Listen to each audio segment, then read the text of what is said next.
In my decade of leading projects, I've learned one thing very clearly. Blame isn't about failure, it's actually feedback. What if mastering blame was the ultimate key to your success? You mind if I share a short story with you? I remember when I was responsible for leading this critical, and I do mean critical, server hardware upgrade. Exceptions were very high, with the CIO himself personally invested and closely watching our progress. Everything seemed flawless until that very moment when we powered up the new servers. The CIO stood there proudly and declared, and now we're officially live. At that exact moment, every server in the data center went dark. Complete outage. Total silence. Every eye in the room instantly shifted towards you know who, me. I could feel the blame accumulating around me like a thunderstorm about to break.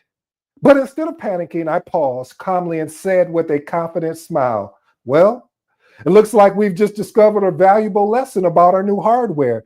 The CIO stared at me. He was a little speechless for a moment, then unexpectedly bursted into laughter. Everyone else quickly joined in and instantly dissolving the tension.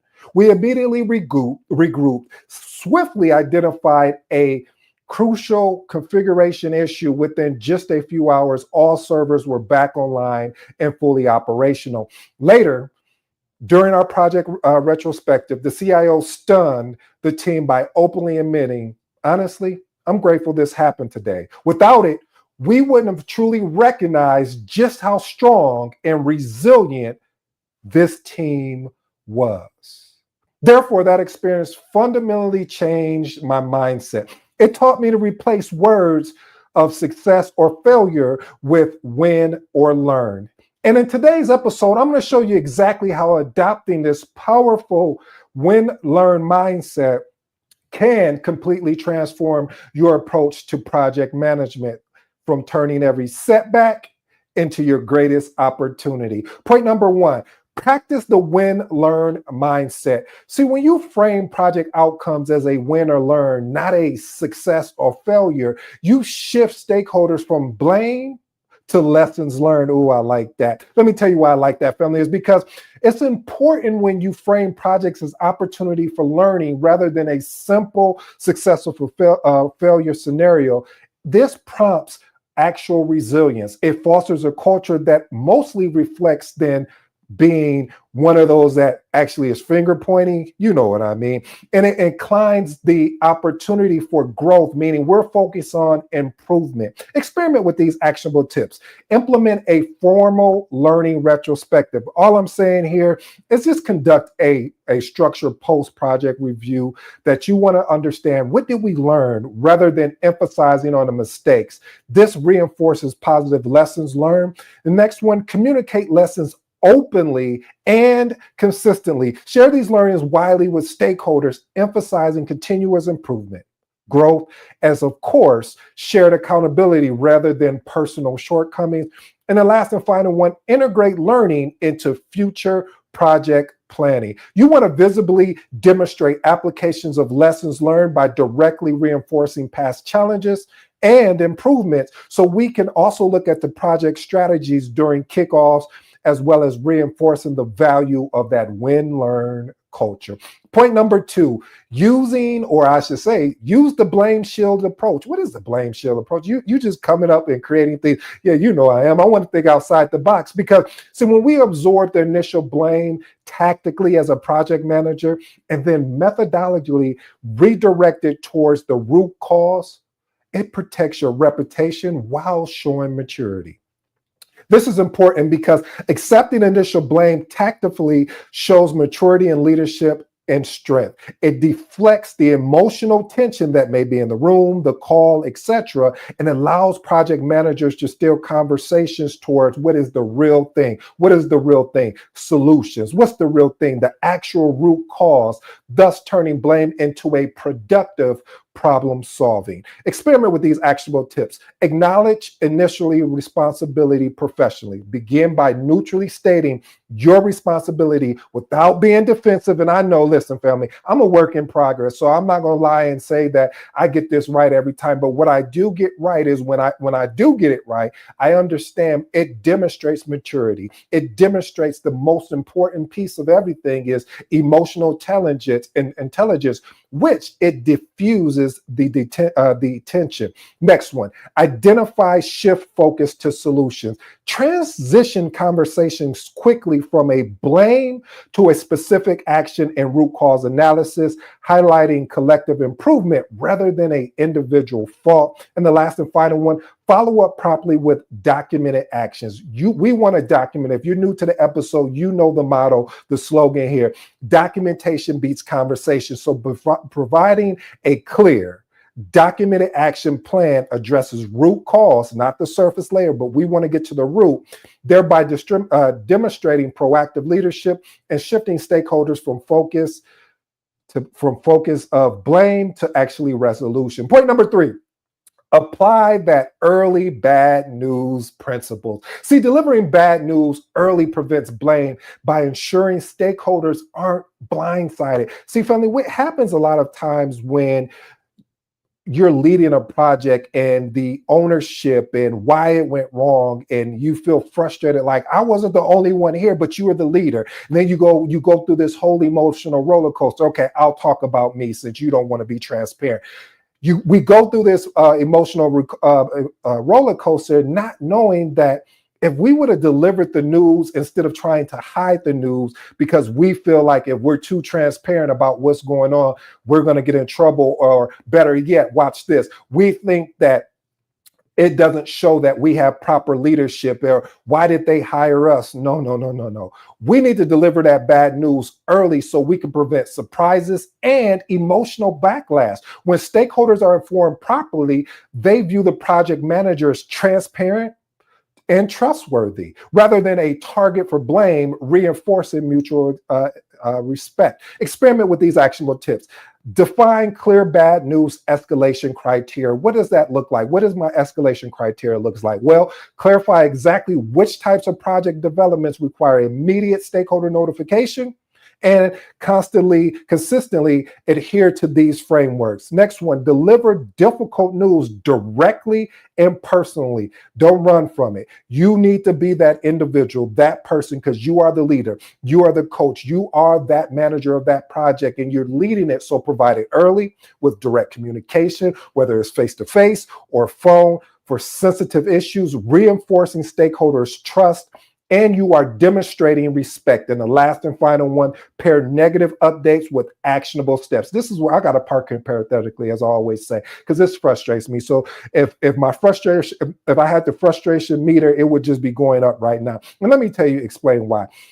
When you are a project manager, your goal, your mission, your job is to be able to provide actionable steps, aka a proposed solution, aka implementing that particular solution.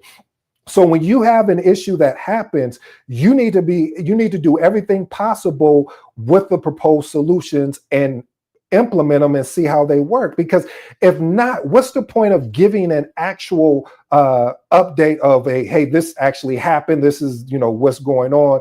And if I'm the CIO, the CEO, or if I'm a VP or the director of the PMO, whatever that is, I'm going to ask you one question: what did you and the team do? And if you say, oh, we didn't do anything, so no, that's not good. So we always want to accompany early bad news with proactive recommendations so we can demonstrate control over the situation, reassuring stakeholders that you're actively managing solutions. Point number 4, foster a culture of shared ownership. This is the reason why a lot of times when a project manager gets a lot of blame is because one thing that project manager didn't do effectively is foster that culture of a shared ownership. Well, what is that, ED? Foster a culture of shared ownership. Well, let me unpack it for you. So projects with clear shared ownership makes it challenging for stakeholders to single out the project manager for blame. See, when you do this effectively, family, when you do this efficiently, you will have people that step up on your behalf and say, no, he wasn't the only one, or this project manager wasn't, we were all in this together. You're still going to get the conversation. You're still going to get the feedback. However, you still will have an opportunity to have people that support you. See, when everyone feels ownership, blame becomes harder to justify. Shared accountability naturally reduces what I call that I call it the Dikembe Mutombo. If you ever watch basketball, Dikembe Mutombo, anytime he would block your shot, he would wag his finger. So I call it the Dikembe Mutombo because the finger pointing, because stakeholders acknowledge collective responsibility rather than seeking an individual as a scapegoat. Experiment with these actionable tips. Visibly recognize team collaboration. Frequently acknowledge collective accomplishments publicly, emphasizing how team effort, not individual heroes, achieve project milestones. Next one, implement a team accountability charter.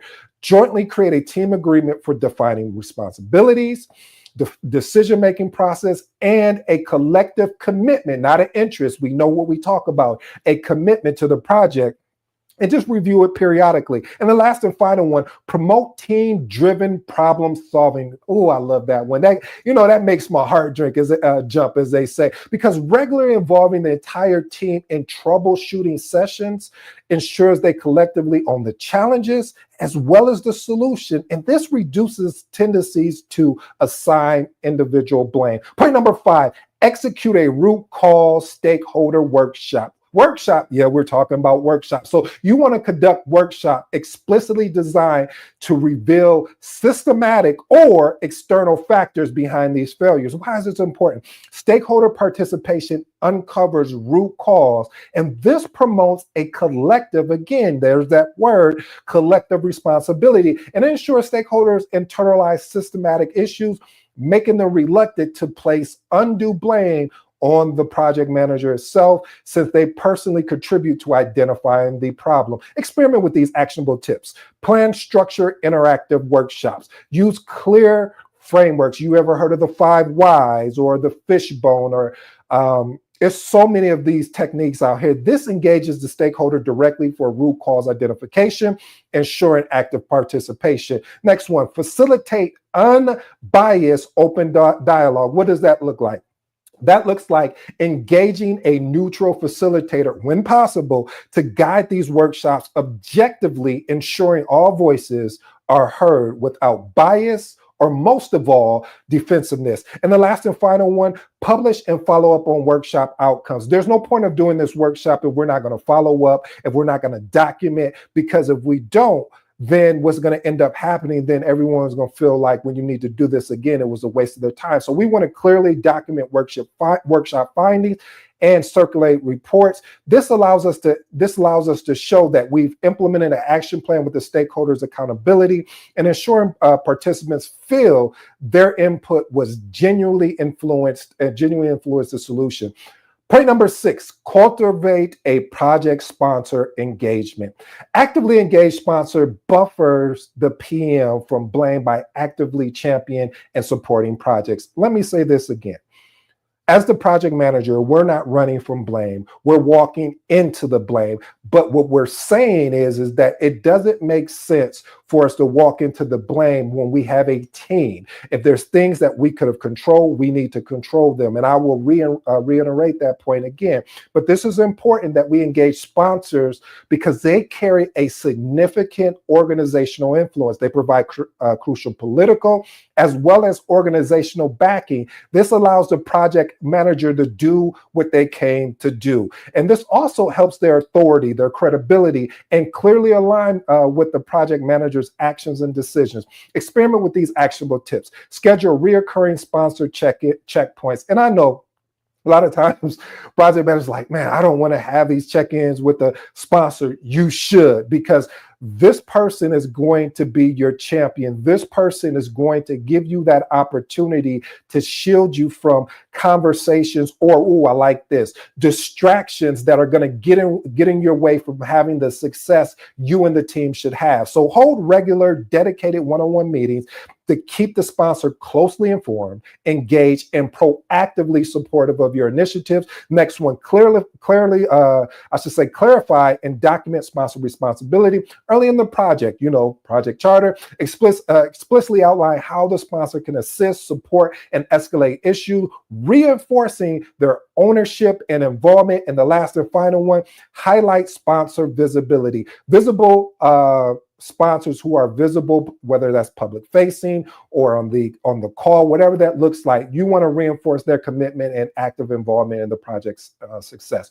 Point number 7, adopt a no surprise communication policy. What's a no surprise? You don't like to be surprised, do you? So no surprise policies compel PMs and stakeholders alike to proactively communicate issues. This prevents blame due to unexpected outcomes. Why is this even important? Because preventing surprises keeps stakeholders consistently, and I do mean consistently, informed and maintaining their trust. Stakeholders who trust a project manager's communication are far less likely to blame them unfairly. That's the key word, unfairly, when projects face many difficulties. Experiment with these actionable tips.